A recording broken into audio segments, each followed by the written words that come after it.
We dive into the prospect brief to look at some of the San Jose Sharks prospects who are off to great starts.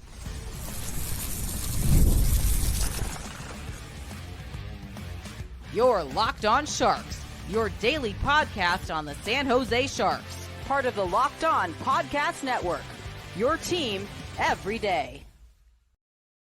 Hello, welcome to Locked On Sharks, the premier hockey podcast covering your favorite team in the Bay Area. My name is JD Young, caretaker at the Reef, also the co-host of Locked On NHL. I want to thank you for making Locked On Sharks your first listen. Proudly part of the Locked On Network. We cover your team every day. And if you want to be an everydayer, all you have to do, just follow along wherever you get podcasts. And of course, you can watch on YouTube as well. And today we're going to be diving into the prospect brief to look at Haoxi Wang. We're also going to be talking about Max Heisy, and then a couple other players off to good starts in Kirsch, and then, of course, Eric Pohlkamp. So we're going to be discussing these guys, looking at how their games have evolved as they hope to make impacts in San Jose at some point. So before we get to all that, do want to let you guys know that today's episode is brought to you by Game Time. Download the Game Time app, create an account, and use code LOCKEDONNHL for $20 off your first purchase. So, just as a gentle reminder, I cannot show clips of said players, especially on YouTube, because I don't want to get in trouble. Also, if you're an audio listener, which a good chunk of you guys are audio listeners, it wouldn't make for a very fun podcast if I'm just explaining what's happening on a clip, right? So if you just, here's Haoxi Wang doing this thing, and it just doesn't work. So, and again, this is a podcast format. That's why we don't have video breakdowns on the podcast. So, because I don't own the rights to it. We don't have rights from the OHL or whomever to be able to put up clips. So we're not going to do that because I kind of want to keep my channel going. I've put a lot of work into it, or some work into it, depending on some people. But we got to start with Haoxi Wang, who, of course, was the second round pick by the San Jose Sharks this year. Wang, the 6'6", of course, 223-pound left-handed defenseman, picked 33rd overall in this year's draft. While these points may not sound overwhelming, compared to what we saw from Wang last year, it's a massive, massive jump. So in 5 games so far with the Oshawa Generals this year, 0 goals, 4 assists with 18 shots on goal. Again, that's a pretty good clip at, 0.8 points per game for a defenseman. That's nothing to sneeze at in the OHL, right? It's not Sam Dickinson putting up a bajillion points, et cetera, et cetera. But just a reminder, Haoxi Wang last year played 32 games in the OHL. He had 2 points, and he had about 30 some odd shots during that time. So Wang has he's already doubled his point total from last year in 5 games this year.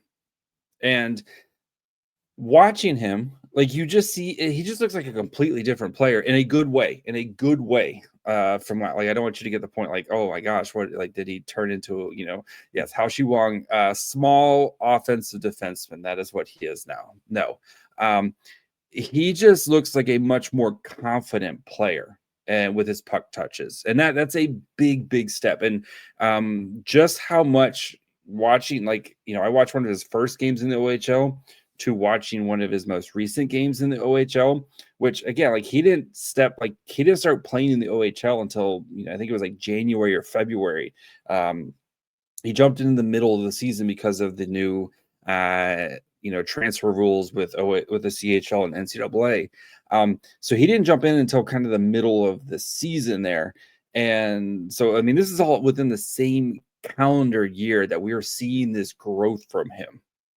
Right. And this is why we talk about him being such a raw prospect, is that there is so much kind of untapped growth where you could see him kind of making these giant leaps and bounds when it comes to his development, because he just hasn't played against this type of competition and he's getting used to it now. I'm not to say Haoxi Wang is a perfect player right now. There's still a lot of stuff he needs to work on, but it is good to see the confidence growing. Last year when he got the puck, he was very almost timid, and he was looking to not make mistakes, right? And which is okay, but you want to see our good friend Hattie, who's comes on the show, during the draft season, always talks about testing your creativity in these junior leagues and kind of learning these creativity. That way you're not trying to get to the NHL and try to figure out how to be creative, right? And you see Wang doing that this year, and his ability to jump into the play more. He's more willing to kind of make those, I was like risks, but like that's all part of the game of being a defenseman, right? Is kind of that risk management. Do I jump into play here? Do I sit back? Stuff like that. You're just seeing him taking, making smart decisions, but being more involved offensively. And it's not just 4-on-5 when they're in the offensive zone that it kind of looked like last year, where the puck would just never come to him, or when he did get the puck, it's quickly off his stick going to someone else. And that's just a confidence thing, right? You're seeing him be a much more confident player now than what we saw last year. And these are resulting in these positive, production here. Again, I don't think Haoxi Wang is going to come in and be like, an offensive-minded defenseman. That's not why the Sharks drafted him, right? They want him to be a shutdown defenseman. They want, or a two-way defenseman, but mostly focusing on the defensive zone. And you can see the growth in the defensive zone too, as he's getting smarter and he's learning these, just getting those reps. Wang he looks like just a more confident player. And this is great for my career in the San Jose Sharks. And I know a lot of people kind of poo-pooed the pick, right? Because especially with some of the players available on the board at 33, right? I know like Blake Fiddler was I really like Blake Fiddler as well. But like the jump that Wang has had from the spring to now, it's pretty massive. Like it is night and day watching this player. And like he's taking more shots on goal, clearly taking more shots on goal, like willing to let it rip. And like you see, he's got a pretty solid shot. And as he continues to kind of get stronger and fill out his frame, I know he's 6'6", 220 pounds. How much more? Like you can see that he has the potential to have a really strong shot at some point, but he's being really smart with how he utilizes it, actually, and trying to just shoot the puck more and not be so, like I said, so timid and careful with what he does. So still gets caught up with some mistakes, right? And that is all part of that rawness that we talk about of him just not having enough reps at this competition at this level. And I still think for him, like he's expected to go to Boston next year in the NCAA. I still think that that's a great decision, because I wouldn't be surprised by the OHL by then. Like he's going to probably be ready to graduate from the OHL if he continues on the path that he's on. And again, he'll probably get to college, probably struggle for a little bit as he gets his feet under him. But the way he's just showing a lot, I think, in how his growth and development is going in such a short amount of time. So really positive things to see from Wang in his, again, small sample size, right? But he's playing on the power play. He's playing on the peak. He's playing like all situations. He's playing top pairing minutes, for Oshawa. And like, it's usually like, he's not power play one, but he's usually on the second power play unit. Like the puck's coming to him and he's letting that thing go, which is, I think it's just a testament to how he has grown and developed as a player in such a short time. And you wonder if the Sharks, like when they got a hold of him at development camp, were just like, just let it rip, man. Like that, the best thing for you to do is just let it rip and keep working on these puck touches and keep working on your offensive game, because we feel the defensive game is going to be there and that's just going to naturally come.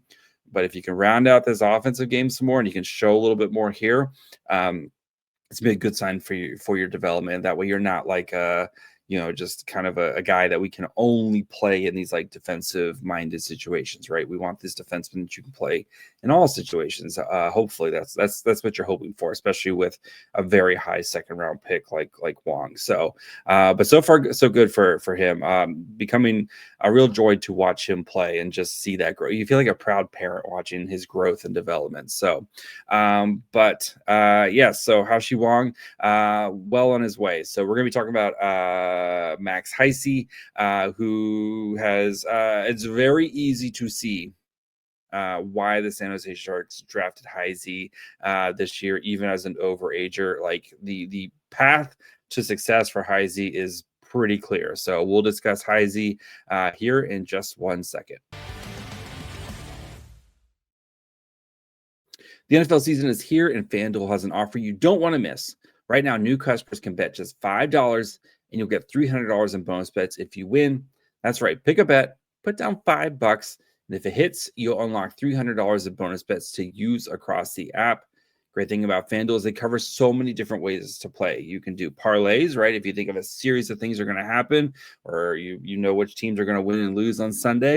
You can do player props. Again, I keep giving you guys the Darren Waller touchdown thing, so we'll see if it goes for a third week in a row, or even follow live lines during the games. It makes watching football even more exciting when you got a little something riding on the action. So what are you waiting for? Visit FanDuel.com to download the FanDuel app today and to get started. All right, before we continue, of course want to thank you for making Locked On Sharks your first listen. If you haven't yet, perfect time to subscribe wherever you get podcasts, and of course you can watch on YouTube as well. We'll continue to do these prospect check-ins throughout the season, probably every couple weeks here, checking in on different San Jose Sharks prospects. Of course, we got you covered before and after every game, and we got some fun interviews like planned, scheduled. They'll be coming down the pike.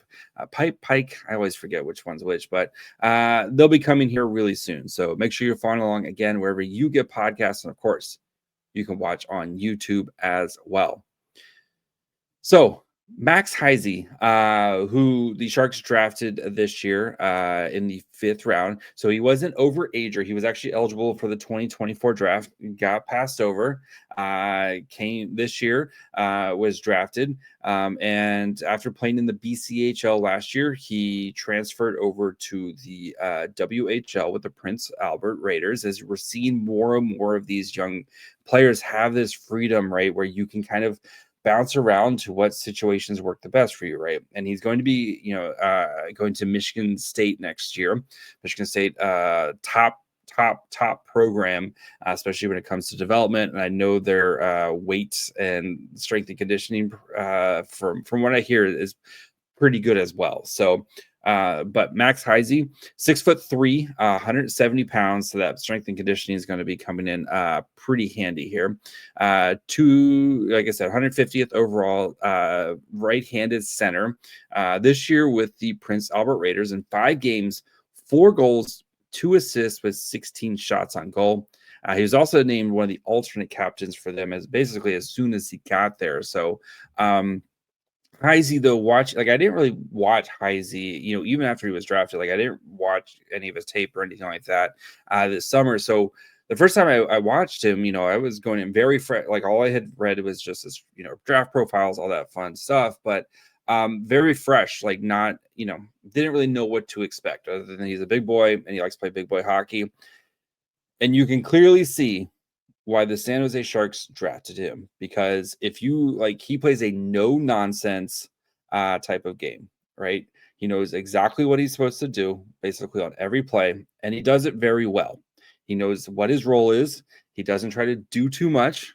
Like, he is a no nonsense, lunch pail, blue collar type of player. Does that, again, do I think he's going to be like some superstar? Probably not, but it's good to have these types of players in your organizations, right? Because you need these types of guys, whether it's AHL depth, whether it's NHL depth, or whatever it is. Like, Heisy feels like he's going to have a position in the San Jose Sharks organization because of the style of hockey that he plays. And that's what I really like about Mike Greer and his drafting, is like, exactly what this dude's role is going to be, right? You draft Michael Misa. Yes, it's easy when you draft like Michael Misa and you draft, Macklin Celebrini and Will Smith. You know what those guys' roles are going to be. But like some of these later round picks, right?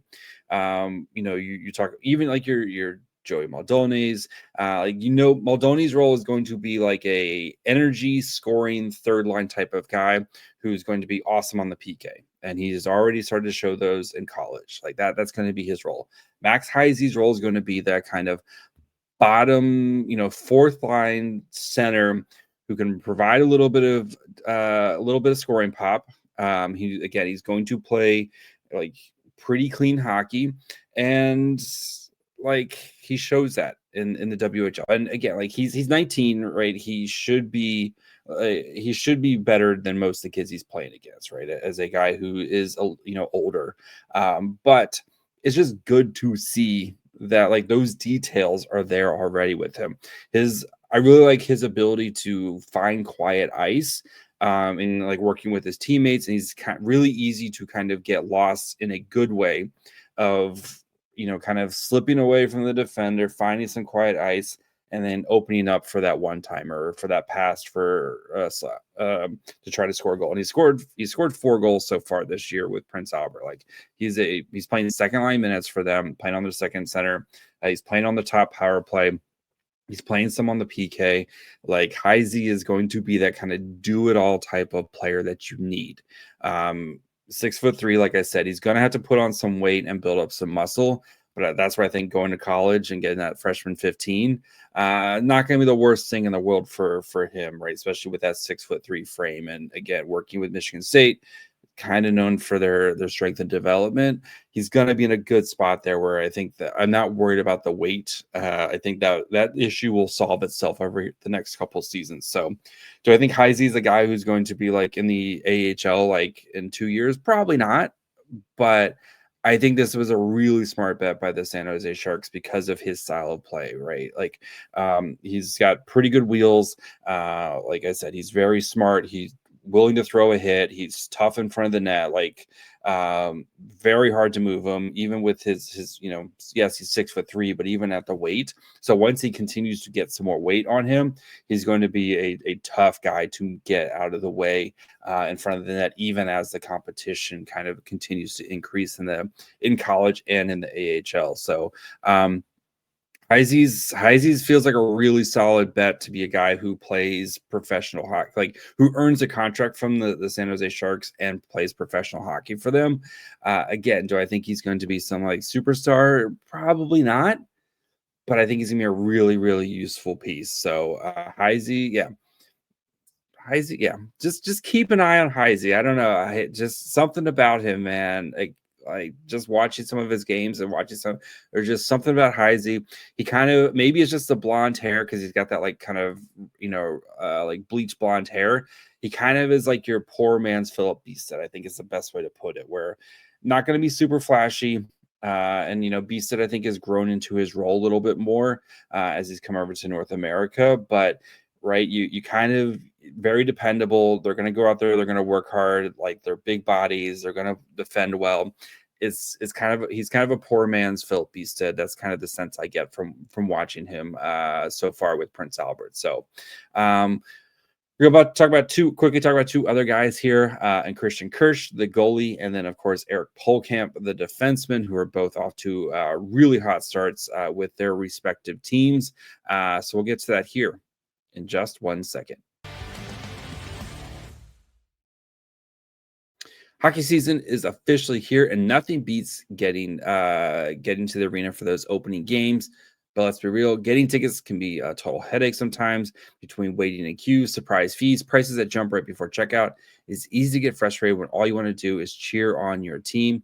That's when Game Time comes in, the app that gives fans the advantage. It's your ultimate life hack for scoring amazing NHL tickets, easy and stress-free and fast. I've used it before a bunch of times for getting Sharks tickets. The great thing about it is like all the prices are already included, so there's no surprise fees. You're not going to check out and then all of a sudden you're slammed with a bunch of hidden fee. Like everybody hates that. They take that away. You know exactly what you're paying when you go to check out. And You can even find NHL tickets for under $25. I know the Sabres tickets I saw were like $8 tonight.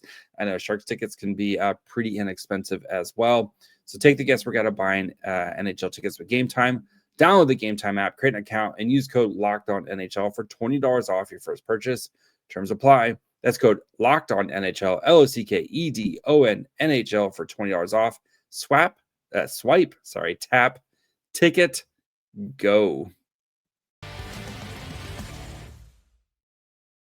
All right, before we finish up, do of course want to thank you for making Locked On Sharks your first listen. When you're done with this episode, go check out the Locked On NHL Game Night. They cover every game, every night until a Stanley Cup champion is crowned, even these horrible Sharks games. So get local analysis on a national scale. Find NHL Game Night on Locked On NHL on YouTube or wherever you listen to podcasts. So Eric Pohlkamp, pretty good. Pretty good. So he's, of course, a junior at the University of Denver. He has had a great start to his season. He's played 2 games. He has a hat trick, assist, and 12 shots on goal. Just a reminder, Eric Pohlkamp is a defenseman. So he became the 12th defender at University of Denver history to score a hat trick. Pohlkamp, like, there is a very strong argument for myself included that you should shine in ZLC, go play with the Barracuda this season. He went back to University of Denver. One, you're getting coached by Coach Carl, who's one of the best coaches in the country. 2, he wants to win a championship, right? Denver's going for their 3rd championship in 5 years. And Pohlkamp has been given basically the keys to the car from the blue line with Z Bouillon now in Minnesota. It is Pohlkamp's blue line. And he has very much taken advantage of it early on. And yes, I know the competition early in the season, they were playing Bentley College, right? Very much kind of a cupcake schedule to start the season. Okay. You still got to do the thing. And you see like hockey upsets all the time in college. Like you still got to do the thing. And 12 shots on goal in 2 games with a hat trick in there. Great start to him. Great start for him. And Pohlkamp, if you've never watched Pohlkamp, he is not the biggest dude. He's like 5'10", but he is stout. He is strong. A couple years ago when they were playing Boston College, like he was taking out Ryan Leonard. Ryan Leonard, great powered forward in college. He was going toe-to-toe with him in the crease. His ability to kind of shut down plays at the blue line defensively, extremely, like one of his best skills right there is just that ability to shut down plays with both the stick and physically at the blue line. But the offense, like if you're looking for a 2-way defenseman, right? Eric Pohlkamp feels like a really smart bet. And as a reminder, he was an overager when the Sharks drafted him out of the USHL. Went to Bemidji State for a little bit, destroyed the competition at Bemidji State, and this is his 2nd year with the University of Denver, and it looks like a really smart choice for him. I'm still very much like, as soon as the season is over, you sign him to his ELC, get him playing in the NHL, and then you figure out what to do with him next season, whether it's starting the AHL or send him playing the NHL, whatever it is. I think Pohlkamp is an NHL player at some point. Like, I'm really high on Eric Pohlkamp. I think he's a very good player. And like, he's just, he just kind of continues to find a way, right? He found his way onto the U.S. National team when they won, I think the first one that they won gold when they went back to back. And then, he played a little bit there, but, like he still made the team, won gold. Right. And he's just a guy who just kind of continues to find a way and figure things out. And I think this year is going to be a big season for Pohlkamp. If I'm Mike Greer, I got that contract ready to go as soon as his season is over in April. So I don't care if I have to burn a year to get him signed. I don't care. I want him in my organization now and long term. I think he's that good. So, and then another player who's had a really good start with a change of scenery here is goaltender Christian Kirsch. So Kirsch was a pick last year in the 2024 draft. 4th-round pick coming over from Switzerland. Last year, he played in the USHL and the NAHL. This year, he made the transition over to the OHL, and he's going to be going to college next year. But so far, so good for Christian Kirsch in the OHL. He's played 5 games, 2.00 goals allowed, 923 save percentage. He's got 4 wins in his time there. And I think Kirsch, watching some of his games, like with goalies, so much of it is environment, right? Of like, you want that balance of you don't want to get shelled every night, but you still want to kind of make their life a little bit difficult. And I don't think in the USHL / NAHL, like, he was in a great position to succeed with some of those teams, right? And if you look at his stats from last year, like, they're not great, where he is just put behind tough teams and he's trying to kind of survive out there. And it's first year coming over to North America. Felt like a little bit of a tough season. I think it's Wrights, if I recall correctly, got traded to this Chicago Steel, but he decided to go to the OHL, and he's playing with the Kitchener Rangers. And the Rangers are usually a perennial, I guess is the word I'm looking for, perennially a pretty good team. And it looks like he's refound his game playing with Kitchener. So like you see he's big, like 6'4". He's got good agility, good ability to kind of move from side to side.